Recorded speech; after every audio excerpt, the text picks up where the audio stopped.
Olá, eu sou Moisés Correia e este é o programa Outro Olhar. Veja nessa edição. Apresentaremos um programa especial sobre o julgamento das autoridades do Paraná, realizado dentro da Faculdade de Direito da Universidade Federal do Paraná pela sociedade civil. Vamos para um pequeno intervalo. Nos aguarde, voltamos já.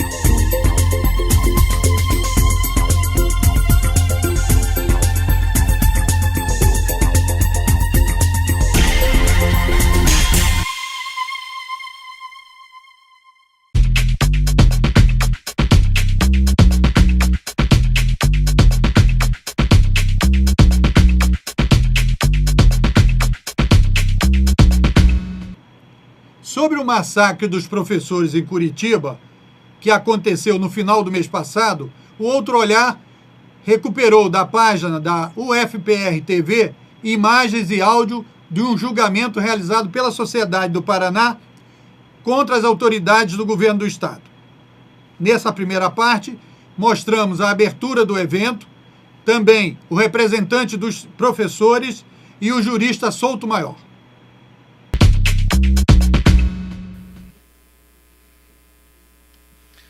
Muito boa noite a todas e a todos. É com imensa satisfação que eu declaro aberto esse evento acadêmico de um julgamento simbólico dos atos ocorridos em Curitiba no último dia 29 de abril de 2015.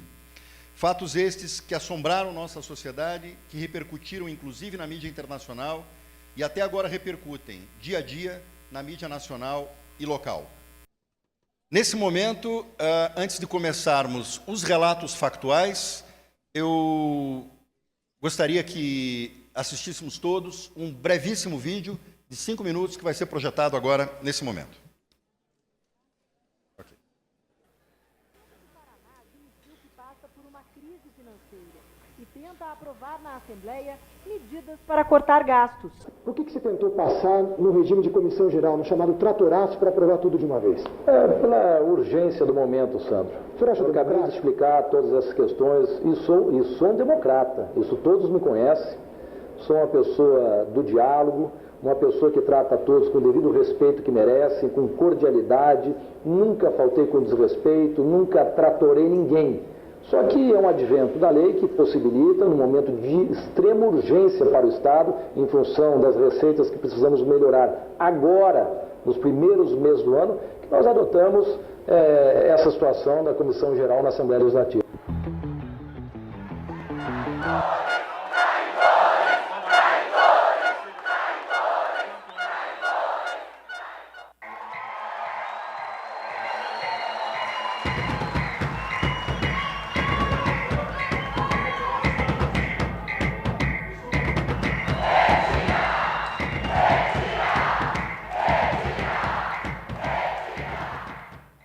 Concluída a votação, vamos ao resultado.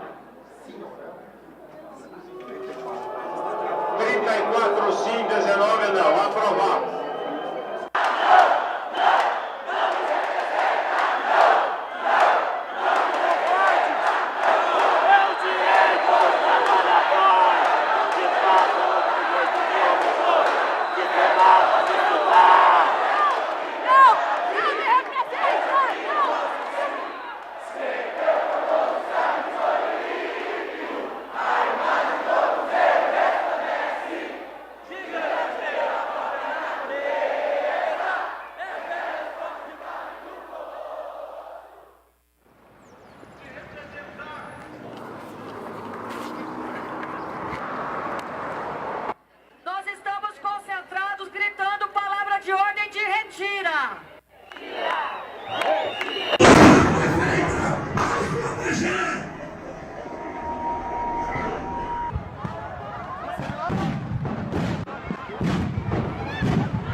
Mas os policiais ficaram parados.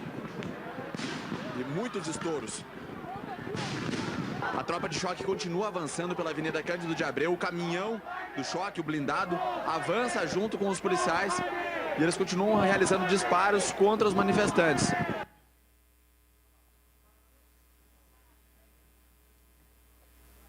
Está vindo em direção aos professores. Estouraram bombas de gás lacrimogêneo. Olha, cada hora é uma bomba diferente aqui, um barulho diferente.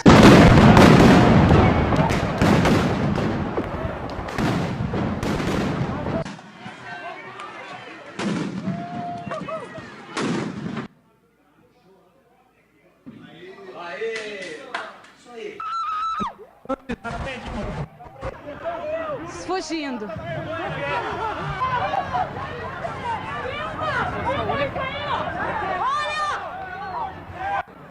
Tem um helicóptero da polícia sobrevoando aqui o local, mas a situação fugiu do controle. Olha lá de cima jogando as bombas! O helicóptero jogando as bombas! Gente, vamos, gente! Vamos! Nunca esqueça quem é Beto Richa! Nunca esqueça quem é Beto Richa! Meu povo tá parado, ninguém tá fazendo nada aqui! Chega de bomba! Sem violência! Calma, respira fundo. Respira, calma. Calma. Respira fundo. Richa! Nunca esqueça quem é Beto Richa!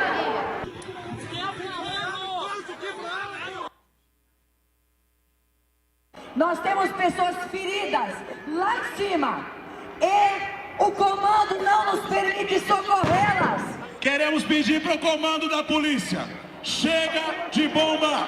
Eu sou paranaense, olhe Beto Richa, eu sou professora há 23 anos. 23 anos, é isso que eu mereço. Eu mereço uma bomba no rosto. É isso que eu mereço, depois de 23 anos. É isso.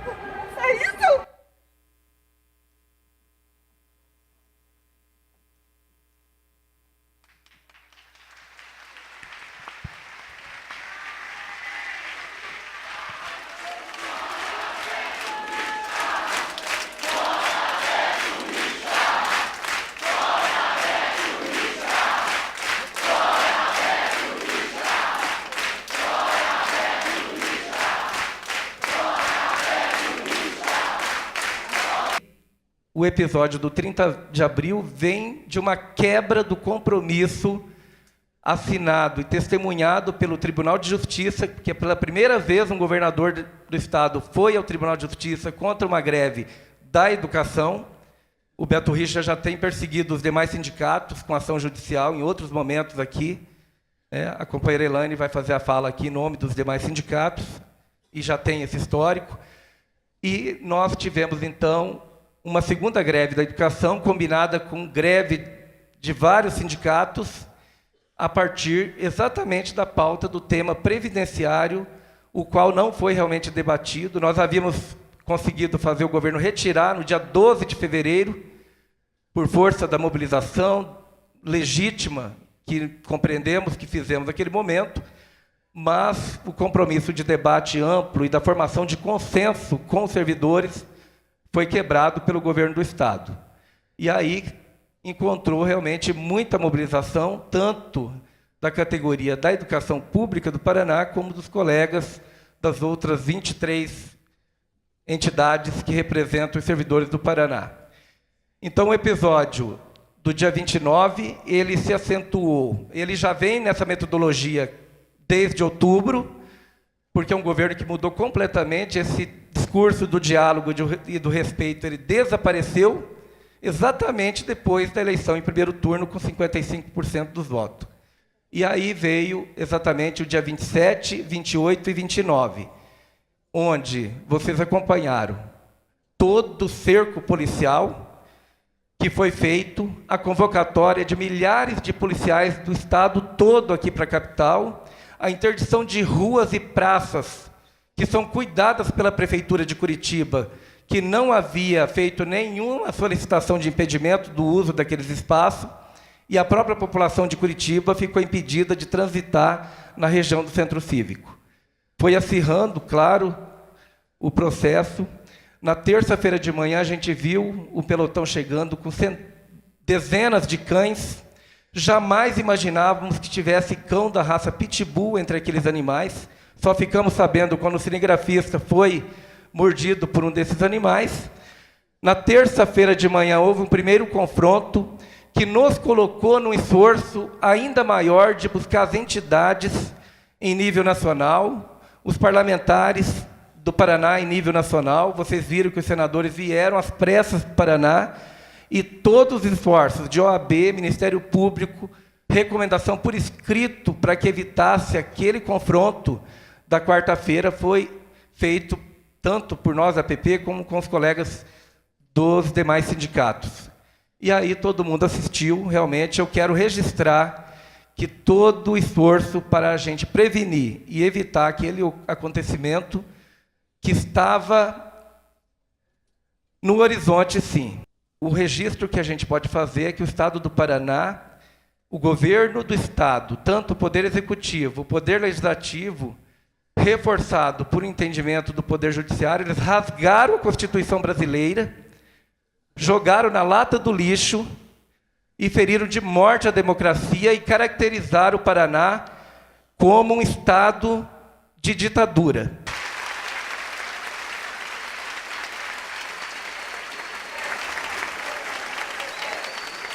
Eu tenho a imensa satisfação de inicialmente convidar o professor Jorge Luiz Souto Maior para, no prazo de 10 minutos e a partir dos relatos que até aqui foram feitos, fazer a sua interpretação, a sua fala.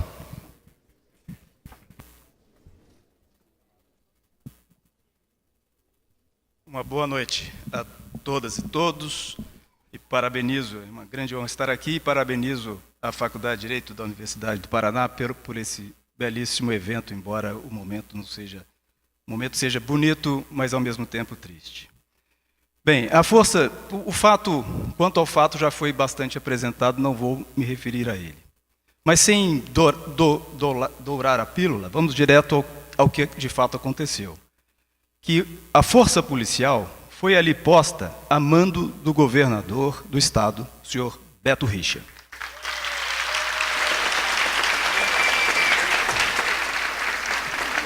Que o fez para garantir a votação de um projeto de lei que interessava aos propósitos econômicos de sua gestão. Assim, ainda que se pudesse argumentar que se estivesse oferecendo as condições materiais para que uma decisão judicial fosse cumprida, não se pode deixar de perceber que a eficácia que se pretendeu conferir à decisão judicial foi bem além do necessário e do que a própria decisão continha, visto que a lei estabelecia uma multa, caso fosse descumprida, e a ação policial para reintegração de posse, caso houvesse um esbulho. De todo modo, o que aconteceu, portanto, foi que se aproveitou da existência de uma decisão judicial para utilizar a força policial do Estado para fazer um enfrentamento direto com os trabalhadores em greve, de modo a reprimir a greve e a desencorajar a mobilização coletiva e a luta dos trabalhadores. Ora, houvesse mesmo a preocupação verdadeira do governo do Estado do Paraná, como ademais ocorre, vale frisar, a todos os estados brasileiros, com a eficácia de uma decisão judicial, não seria este devedor de tamanha dívida com os cidadãos paranaenses? Segundo o Conselho Nacional de Justiça, o Estado do Paraná tem a segunda maior dívida de precatórios no Brasil, totalizando mais de 13 bilhões, só perdendo para São Paulo 47 bilhões. Cabendo destacar que se chegou a esses valores exatamente por conta do reiterado descumprimento das decisões judiciais do pagamento dos precatórios.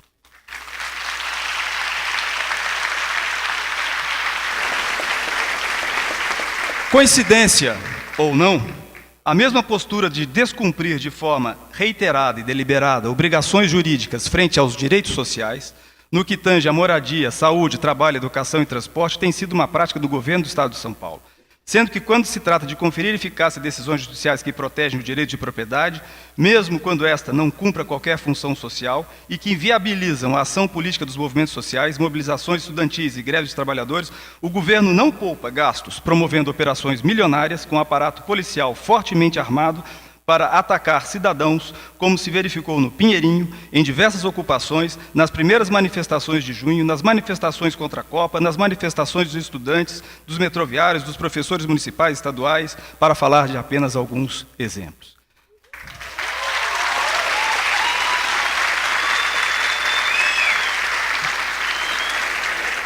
Não houve, portanto, neste evento, que podemos chamar do Massacre de Curitiba, uma ação para regular ou para garantir a autoridade de uma decisão judicial. Até porque esta não é a posição assumida como regra pelos gestores brasileiros em geral, que descumprem deliberadamente direitos sociais e pouco caso fazem das decisões judiciais que tentam recompor a ordem jurídica, cabendo destacar que o judiciário em geral é muito menos enérgico com a supressão de direitos sociais do que com a garantia de direitos liberais clássicos. O aparato policial, portanto, foi utilizado para a satisfação de um interesse particular do governante, como reflexo de uma idiosincrasia histórica nacional com os movimentos grevistas e movimentos sociais em geral, representando um grave desvio de finalidade que constitui também um ato de violência contra cidadãos que é incompatível com a moralidade e a ética da gestão administrativa, além de ser punível civil e criminalmente. Sendo que, para isso, inclusive, é que existe a tal da teoria domínio do fato. Ora, se 1.600 policiais fortemente armados são deslocados para um local de manifestação, a primeira coisa que se consegue com isso é acirrar os ânimos, deixando o conflito mais latente, criando-se o risco de ocorrer o que ocorreu, sendo que poderia ter sido até pior. Pela ordem jurídica atual, expor alguém ao risco equivale a um ato ilícito e criminal, constrangimento ilegal, prevaricação, indenizável e punível. Sendo que, pelos relatos aqui postos, a situação não foi apenas de gerar um risco, foi uma atitude premeditada, inspirada em vingança. Ainda que se queira sustentar que o governante acumula, no caso, as posições de empregador e de gerenciador da ordem pública, e que na sua correlação com os grevistas tivesse também a função de garantir a segurança pública, mesmo assim, não é possível olvidar que, sendo um agente público, deve atender às exigências legais do ato administrativo, que exige motivação e proporcionalidade. Quando se verifica o histórico do conflito, da lógica do tratoraço, para a criação de uma lei que atende aos interesses do governo e contraria os interesses dos servidores, fica evidente que a motivação da ação policial não foi a de garantir segurança pública, e sim afrontar os trabalhadores em greve. Ainda mais quando se verifica a desproporcionalidade do ato, sendo que juridicamente é desproporcional o ato que fere o princípio da vedação do excesso, que extrapola os limites da necessidade, constituindo, pois, uma reação exagerada ao fato. Quando um ato administrativo extrapola os limites da motivação, deixa de ser legal, atingindo por consequência a esfera da improbidade administrativa.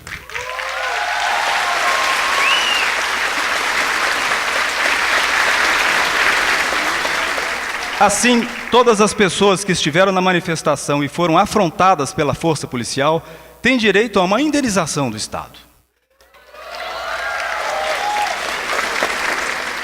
Mas talvez a reparação mais justa seja a de verem fora do comando do Estado aquele que promoveu o enfrentamento.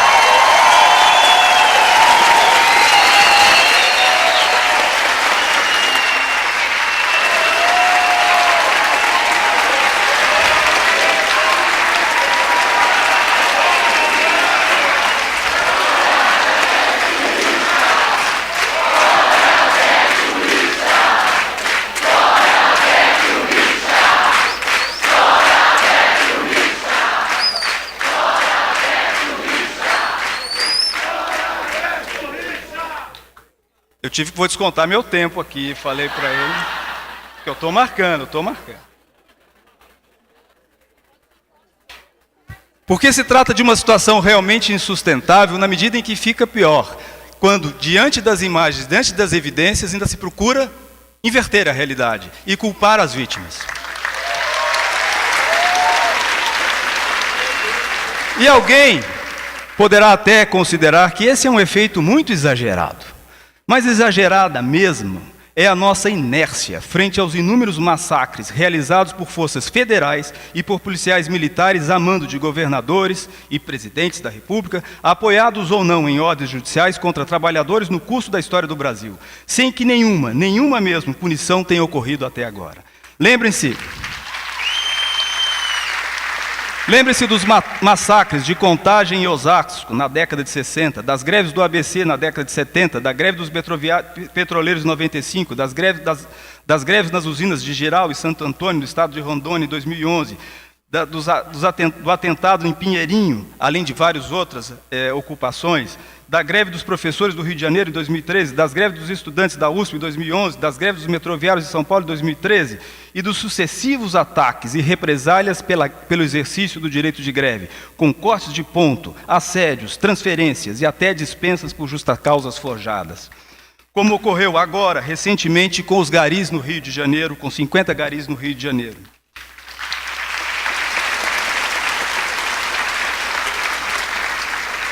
Já passou da hora de darmos um basta a essa agressão violenta aos movimentos sociais e a esses ataques ao direito de greve, sendo que o direito de greve está previsto na Constituição Federal como direito fundamental, cabe lembrar.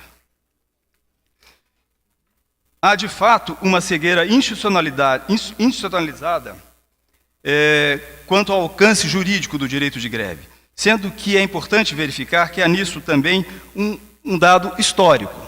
Pois, na linguagem de um tal setor trabalhista, que era integrado à política da polícia social do Departamento Federal de Segurança, criado em 1944, grevistas eram chamados de agitadores ou comunistas. A greve era ilegal quando realizada no funcionalismo público. A Constituição de 37 dizia que greve é um recurso antissocial. E o decreto 4.301 de 38 tratava como crime qualquer participação em greve. E alguém disse assim, até hoje, né? E até hoje. Na Lei de Segurança Nacional, instituída de 67, mediante o decreto número 4, do ato institucional número 2, a greve também foi considerada um ato, me perdi aqui, que atentava contra a segurança nacional. A rejeição cultural que se tem contra a greve, portanto, no Brasil, vem de longe. E cumpre lembrar que o Brasil já foi condenado várias vezes pelo Comitê de Liberdade Sindical da OIT, por não conferir efetivas garantias para o exercício de greve, inclusive no setor público, e sobretudo no setor público. Mas ainda que não se queira ver, com esse olhar, o fato ocorrido em Curitiba, do direito de greve, do direito social, do direito de manifestação, vejamos então, no mínimo, a incoerência da motivação do ato. Ora, sempre se justifica a repressão social, a repressão policial a grevistas e manifestantes com o argumento de que a ação destes fere o direito de ir e vir de outras pessoas. Limita-se com violência a ação dos trabalhadores em greve para garantir o direito abstrato de ir e vir, mesmo que, por lei, sendo deflagrada uma greve, desaparecem o direito individual de ir trabalhar e o direito da empresa de continuar suas atividades sem negociar com o sindicato. Pois muito bem, no caso de Curitiba, os manifestantes tiveram cerceado o seu direito de ir e vir. E não era um direito qualquer de ir e vir, é o direito que se pretendia de forma concreta ir a uma Assembleia para interferir de forma legítima no processo democrático da votação de uma lei.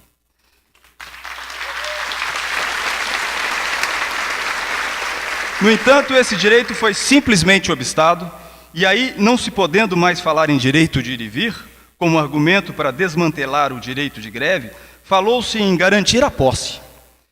E foi isso mesmo. Sobre o direito de greve e o direito de ir e vir, a decisão judicial, proferida em ação de interdito proibitório, que serve originariamente para conflitos de terra, preservou a posse mansa e pacífica ao proprietário em face do risco de esbulho e turbação, mas não se atentou para um pequeno detalhe, de que o proprietário da Assembleia é o povo.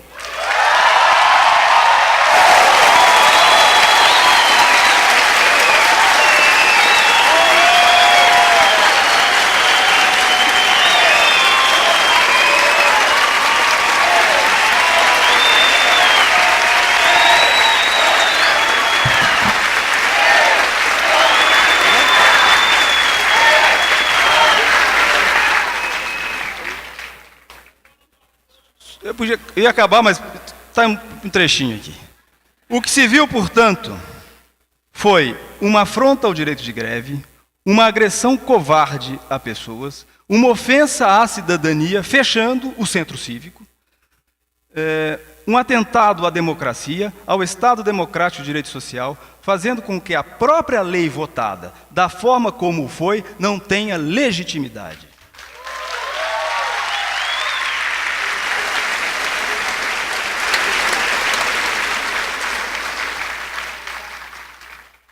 O que se espera, pois, é que o exemplo que vocês todos estão dando, todas e todas, estão dando aqui, nessa reação espetacular da população de Curitiba, nos seus movimentos, os estudantes, os profissionais de direito, as suas entidades, que este exemplo sirva para o Brasil, para que fatos como esse, que ocorrem ao longo da nossa história, não se repitam nunca mais. Muito obrigado.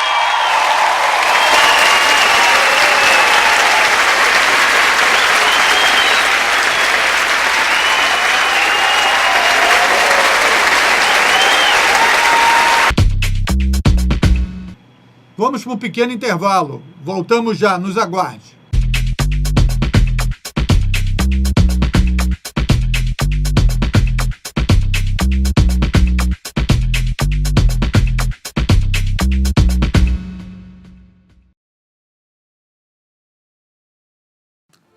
Olá, eu sou Osmar Prado e estou aqui para falar sobre algo muito grave.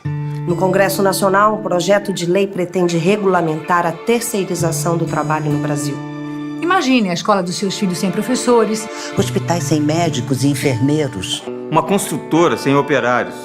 Todos substituídos por profissionais com menos direitos e garantias. A terceirização se dá quando o trabalho de alguém é vendido por um intermediário que lucra com isso. O projeto pretende autorizar essa prática de forma generalizada. O resultado será prejudicial a todos os brasileiros, pois os trabalhadores perderão direitos e garantias conquistados com anos de lutas. A proposta traz benefícios apenas para os empresários que usarão a mão de obra com custo baixo. Basta lembrar que os maiores índices de acidentes de trabalho que hoje ocorrem no Brasil atingem os trabalhadores terceirizados. Caso ocorra a aprovação desse projeto, teremos redução dos atuais salários e empresas sem empregados. Pois todos serão terceirizados. A terceirização existe para que a produção fique mais barata. O que pode acobertar o trabalho escravo no Brasil. Não podemos permitir que poucos ganhem com o trabalho de milhões. Esse é o Brasil que você quer para as futuras gerações? Eu digo não. Eu digo não. Eu digo não. Não para a terceirização do trabalho. E você?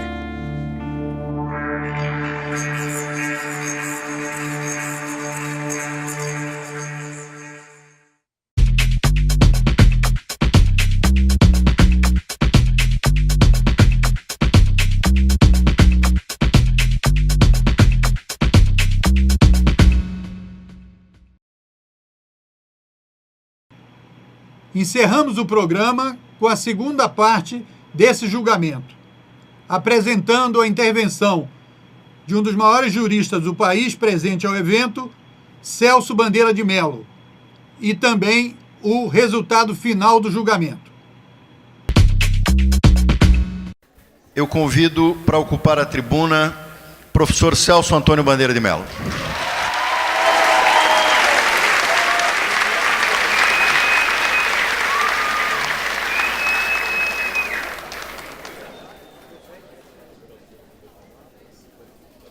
Boa noite a todos.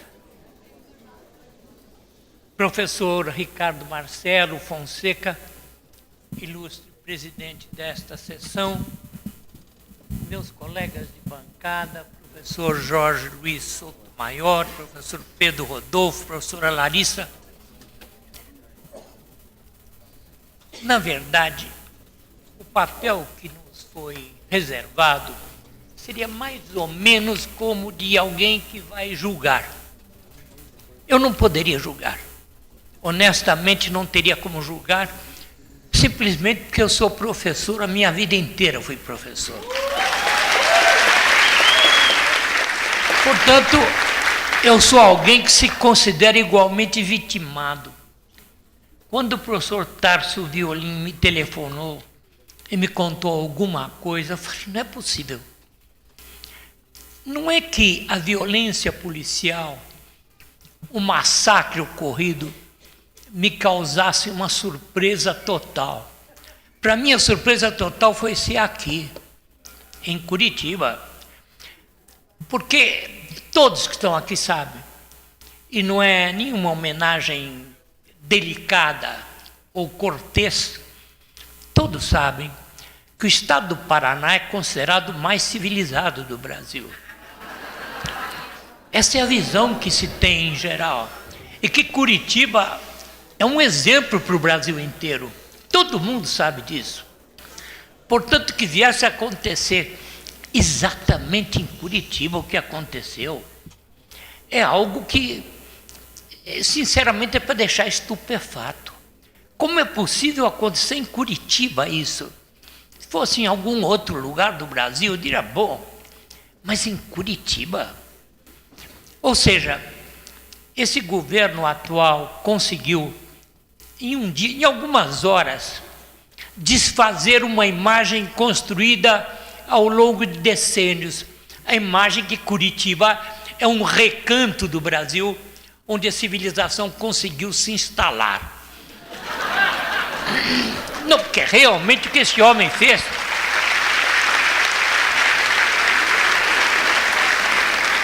desacreditou o Estado, desacreditou todo o prestígio, anos e anos para acumular esse prestígio, e em um dia, em algumas horas, um governo acaba com isso tudo. É inominável. E realmente os que me precederam puseram um quadro muito claro da situação. Eu quase não tenho nada a dizer, porque realmente foi dito tudo. O que talvez se pudesse acrescentar, mas já estava nas entrelinhas de tudo que foi dito, é que essa é a situação brasileira. Desgraçadamente, esta é a situação brasileira. O fato ocorrido é um fato exponencial, mas que reflete bem tudo aquilo que nós vivemos. O autoritarismo dos governantes costuma ser alguma coisa de insuportável, mas nós suportamos. Nós suportamos, essa é a verdade. Essa gente que está lá não foi posta, nem os deputados, nem o governador, não foram postos por marcianos. Não foram postos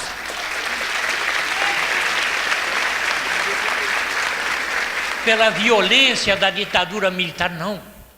Fomos nós, cidadãos brasileiros, que escolhíamos esse tipo de gente, que é uma gente lamentável. Ninguém vai negar que existem parlamentares merecedores de todo o respeito. Ninguém vai negar que temos até tido alguns chefes de executivo que nós admiramos, todos, ou a maioria. Mas a verdade é que, no seu todo, nós continuamos com todos os vícios do passado e que foram mencionados aqui. A opressão dos economicamente desamparados é diária, todos os dias.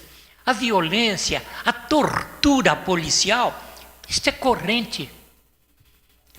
Infelizmente apoiada por algumas teses jurídicas, a meu ver, erradíssimas, e que estão até em declínio, é preciso que se diga, como, por exemplo, responsabilidade do Estado, mas não diretamente do agente, só em ação regressiva. Mas que ação regressiva é essa? Se o subordinado pratica sob os olhos coniventes da autoridade superior, então não pode haver responsabilidade solidária, subsidiária, não. É preciso acionar diretamente o agente público. Aquele que cometeu a violência policial, por exemplo, ao torturar um chefe de uma delegacia, se ele for obrigado a pagar a indenização por aquilo que ele fez, depois de 3 condenados não tinha mais tortura na polícia. Nenhum ia se animar a perder tudo que tem. Então nós temos ainda certos cacuetes, eu diria, que comprometem a realização do direito. Esse é um deles. A ideia de que a responsabilidade só por ação regressiva. Segundo, essa tese ridícula. Quem responde pelo governo é a autoridade do governo.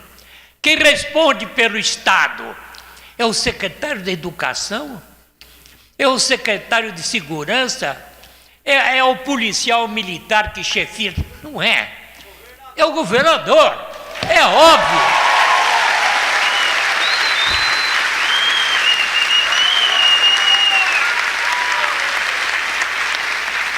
Isso nem precisaria ser dito, é óbvio. Qualquer pessoa sabe que quem responde pelo Estado é o governador. Se o Estado fez o que fez, é ele que tem que responder. Não adianta ele dizer, foi fulano, eu demiti fulano. Ora, não adianta nada. Ele é o responsável. A sanção natural para o que aconteceu é o impeachment do governador. De um ex-senador da República já falecido, José Richa, que se tivesse presente morreria de vergonha. Quando ele foi eleito governador desse estado, ele convidou algumas pessoas, Geraldo Taliba, eu, Michel Temer e Adilson Dallari, para virem aqui falarem para os prefeitos eleitos na época do PMDB e deputados eleitos. Quem me apresentou um homem que eu admiro muito, um ex-governador do estado, o senador Requião, foi Zé Richa. Foi ele que me apresentou dizendo, esse moço, o Richa tinha, o Requião tinha acabado de se eleger, esse moço é um moço de grande valor, conversem que vocês vão ver. E como ele tinha sido líder estudantil, o Requião estava por dentro de todos os grupos e facções estudantis e o nome das siglas e tudo. E com isso nós passamos a noite inteira no papo. E ele me contando de cada sigla, o que significava, quem era. E quem me apresentou, vejam vocês, foi José Richa. Foi o senador Richa. Foi o pai desse homem. E o senador Richa... Dizem que filho de peixe é peixinho. No caso, não. Filho de peixe foi um tubarão, alguma coisa do gênero. Porque ele nunca faria esse tipo de coisa. Ele era um democrata. Era um verdadeiro democrata, o senador Zé Richa. Eu o conheci, sei como ele era. Meus prezados amigos, o que aconteceu aqui, infelizmente, foi a repetição de defeitos do Brasil, apenas exponenciados. Nós somos isso. Nós escolhemos esse tipo de gente que apronta conosco todo dia. Não acaba de vir um tal de PEC da bengala. Eu estou à vontade para falar, porque eu estaria com 2 bengalas se fosse por esses números. Mas eu acho um absurdo. Um camarada que nasceu em meados do século passado, vir a julgar questões do dia de hoje. Pode acontecer que ele tenha uma cabeça muito aberta, claro, tudo é possível na vida. Mas a probabilidade é que a visão do mundo dele seja de uma outra época, mesmo que não fosse. Certa vez uma ministra do Supremo me disse com muita razão, tanto nos chamam de excelência que a gente acaba acreditando. É por isso que deve haver mandato para o Supremo.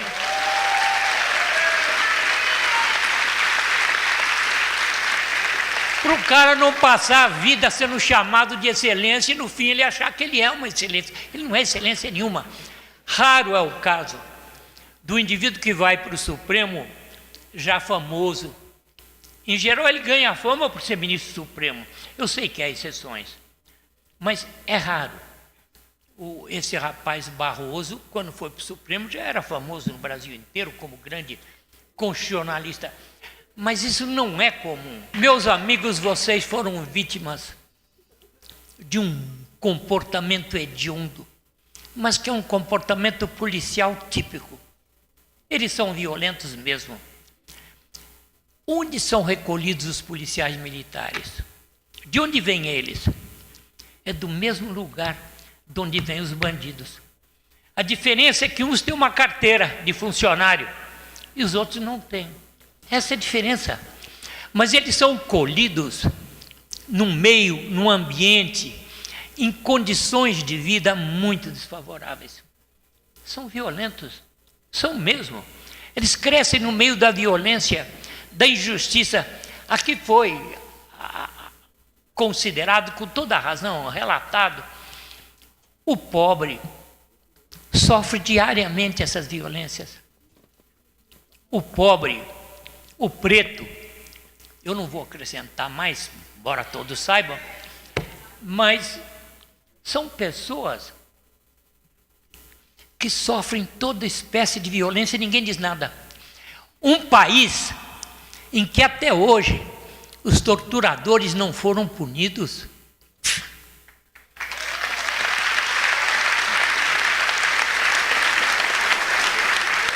Isso é um incentivo à violência. Quando uma autoridade pública, ou a mando de uma autoridade pública, alguém comete os atos hediondos que cometeu, e tudo fica como se não tivesse acontecido nada. Olha, há poucos dias faleceu uma mulher,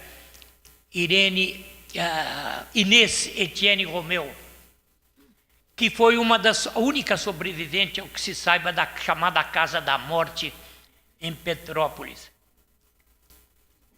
Quantas pessoas sabem disso? Que havia uma Casa da Morte em Petrópolis.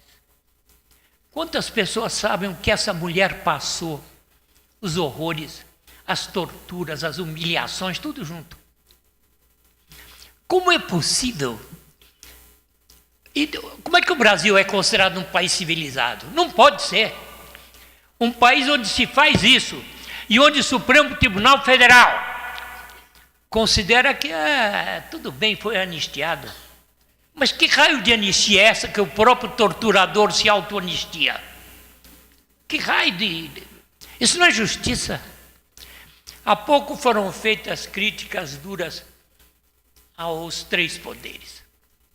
Portanto, incluíram o judiciário. Um dos que está aqui presente é um juiz, para a honra da magistratura. Na verdade, o judiciário, infelizmente, também deixa muito a desejar. Deixa muito a desejar. E principalmente lá em cima, viu? Tá aí.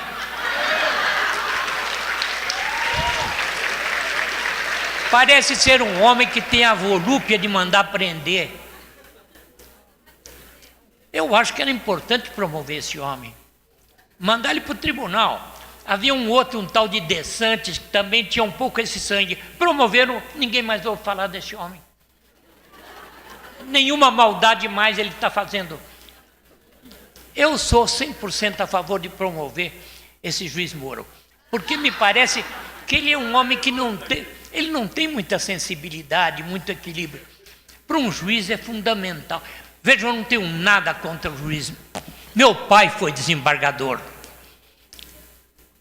Era um homem extremamente virtuoso e trabalhador. Tem de tudo no judiciário. Tem de tudo. Está aqui o doutor Sotomayor, que não me deixa mentir. E que eu vinha conhecer pessoalmente agora. Eu conhecia de nome. Minha filha e meu genro estiveram num congresso, ouviram ele falar, falaram, você não calcula que homem maravilhoso que é esse juiz.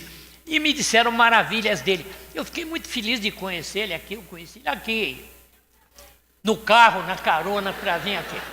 Não é? Eu tinha notado, não vou te esconder, eu tinha te notado lá no aeroporto, por causa do seu cabelo, etc.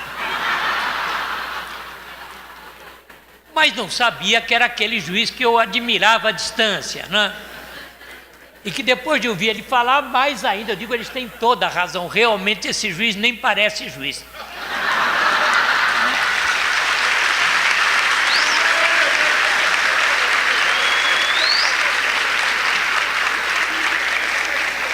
Uma das pessoas que eu muitas vezes,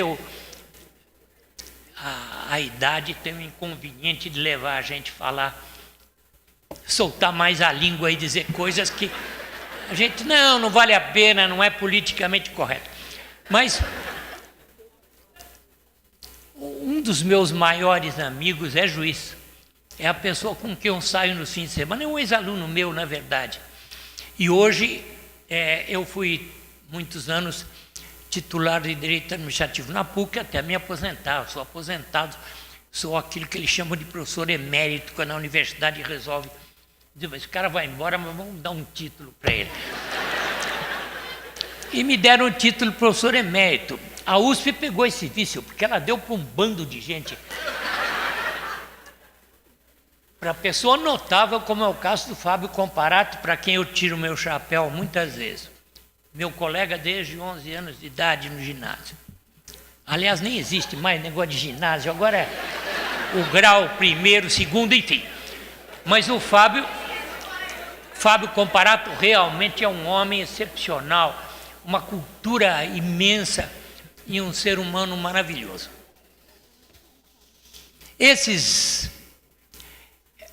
Pela minha idade, veem vocês que eu já vivi muito, portanto já convivi com muito tipo de gente. Eu falei no Richard Pai, que muitos nem sabem que existiu. Falei no Fábio Comparato, que é meu colega desde 11 anos de idade. O Fábio não é criança, portanto, nenhum de nós dois é criança. E como disse, a língua da gente vai ficando mais solta. A gente vai dizendo coisas que depois, se pensasse, como é que eu fui falar isso? Eu não devia ter dito. Como é que eu fui criticar a magistratura desse jeito? Ou o Supremo? Afinal, tudo que eu fizer, eu ainda continuo na ativa. Não como professor. Vai bater lá em cima. Um dia vai bater lá em cima. Pode demorar. É como o tema das conferências. Você faz 1, 2, 3, 15, 10... 40, 100, 200, no fim você não suporta mais isso.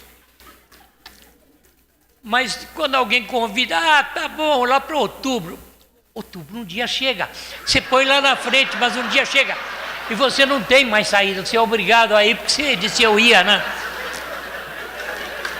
As coisas na vida são assim, elas terminam chegando. Então a gente tem que ter muita cautela. Meus prezados amigos, eu até já falei demais. O que eu queria lhes dizer primeiro, que tem toda a minha solidariedade, mas é uma solidariedade óbvia, porque eu sou professor também. Fui, é óbvia. E a violência que foram vítimas dos professores, quase que não dá para acreditar. E sendo no Paraná, menos ainda. Eu digo isso não é para agradar vocês. Vocês são talvez o único estado brasileiro que todo mundo acha que é muito civilizado. Curitiba acha que é o máximo. Curitiba, ai meu Deus, é Curitiba. Essa é a ideia que os brasileiros em geral têm. E eu diria que não é errado, porque se formos fazer uma comparação com os outros estados, é evidente que Curitiba é um lugar civilizado. O que não era civilizado em Curitiba, isso não foi dito, era a polícia militar.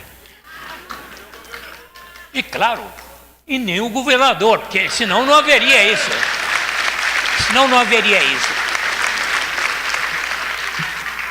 A partir da minha solidariedade ao Tarso Violin no começo, e a todos os professores do Paraná em seguida, eu me sinto chocado do mesmo jeito que vocês. Se eu estivesse aqui, eu era uma das vítimas também, é lógico. Eu seria uma das vítimas dessa violência inominável. Jogar bomba em professor, meu Deus. Vim com helicóptero como se os professores fossem bandidos perigosos. A classe social mais merecedora de respeito e consideração é o professor.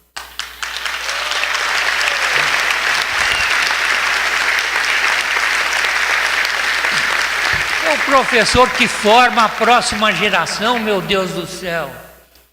Portanto, duas coisas, tem nada a ver, mas eu tenho dificuldade em não falar nisso.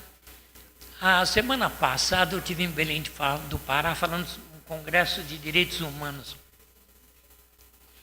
E meu tema era a eficácia do princípio da igualdade. Portanto, como fazer essa eficácia? Eu me lembro que a primeira coisa que eu falei, e falei com muita convicção, é que eu não conseguia entender como as mulheres, que trabalham muito mais do que os homens, porque tem dupla jornada de trabalho, ganhavam menos que os homens. Para mim isso é uma coisa inominável. Inominável. A natureza já foi dura com as mulheres. As mulheres têm o problema dos incômodos da menstruação. Depois do parto, meu Deus. E antes disso, levar uma criança na barriga durante 9 meses. Alimentar a criança com o próprio sangue, depois com o leite. E depois pegar toda a dureza, porque o pai só pega o que é bom. A mãe é a dureza. Então essa desigualdade é atávica. Mas quem educa os homens? Quem faz com que os homens sejam machistas? São as mães. Olha, o pai eu considero quase irrelevante. Mas quem educa é a mãe. Isso daqui se junta com o tema que nós estamos tratando. Quem coloca essa gente no poder somos nós. Essa que é verdade. O senhor pode dizer, mas não fomos nós aqui, nós votamos em outro. Podem até dizer isso. Mas é a nossa sociedade que faz isso. A nossa sociedade foi que perdoou os torturadores. Porque na hora que foi para o Supremo, eles disseram, acabou minha amizade com o ministro por causa disso. Eu achei que ele ia tentar salvar a cara, e por isso ele não estava se aposentando, mas cometia imprudência e dizia, os seus colegas, amigos dos torturadores. Ele me disse, não seja preconcebido. Nessa hora eu digo, já sei qual é o voto dele, um cara que diz isso. Mas infelizmente isso é verdade. Nós vivemos num país onde os defeitos nossos, nós queremos tudo jogar em cima dos outros. Mas se não punir esses outros, o defeito vai ser eterno. É fundamental, na minha opinião, o impeachment desse governador.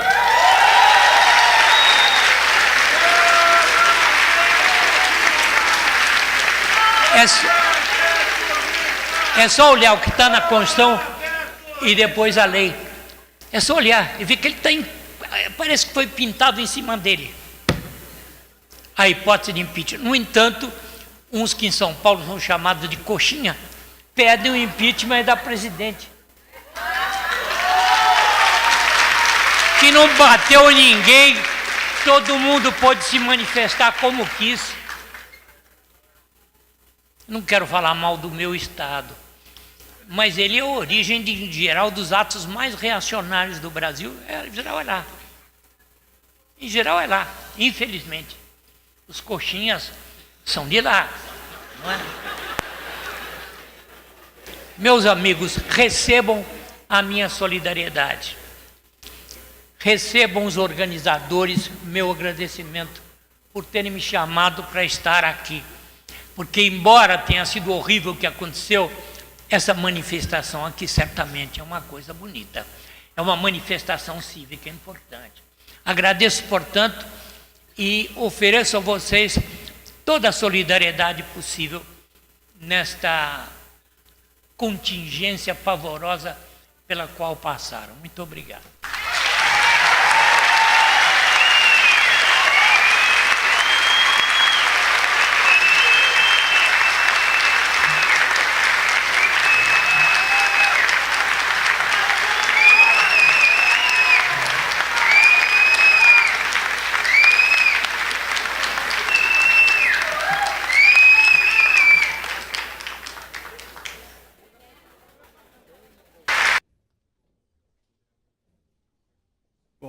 Fui incumbido de ler as conclusões, né, pertinente à avaliação de todos os membros da comissão.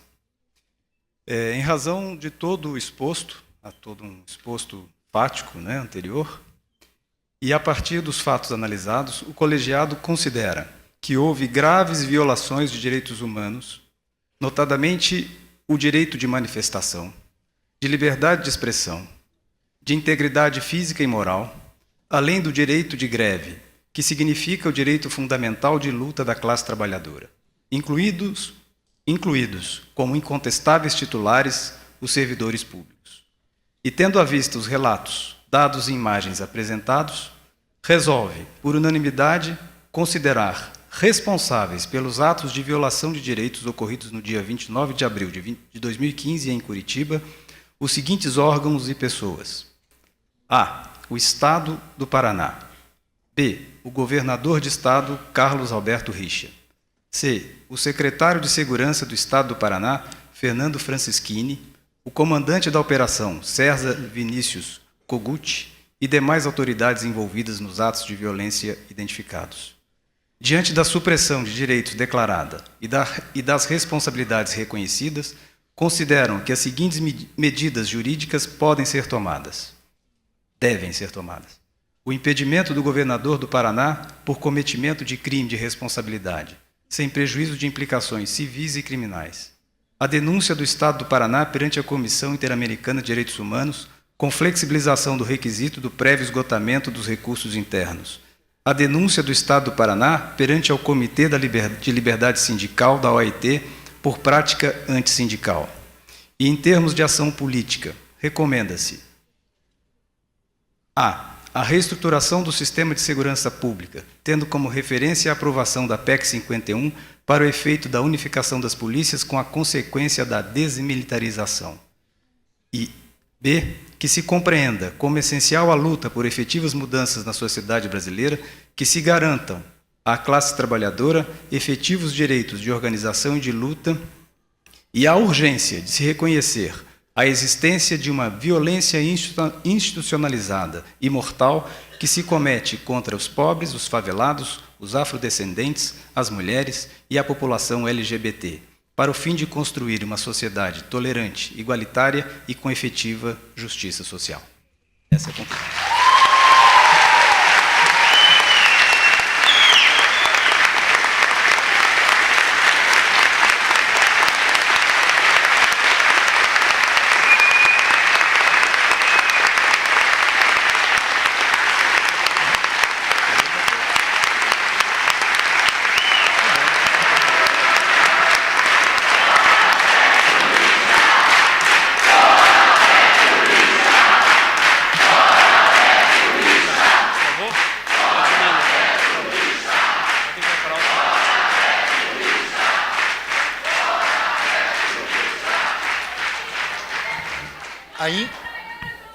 A íntegra desse documento, assim que consolidado, estará disponível no site do setor de ciências jurídicas. Está encerrada a sessão. Boa noite a todos.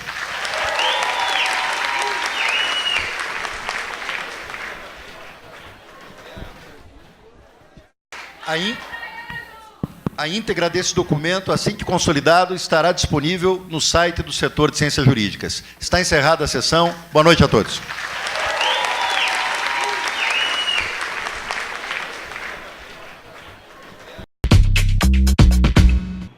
Outro Olhar vai ficando por aqui. Até a próxima edição. Tchau.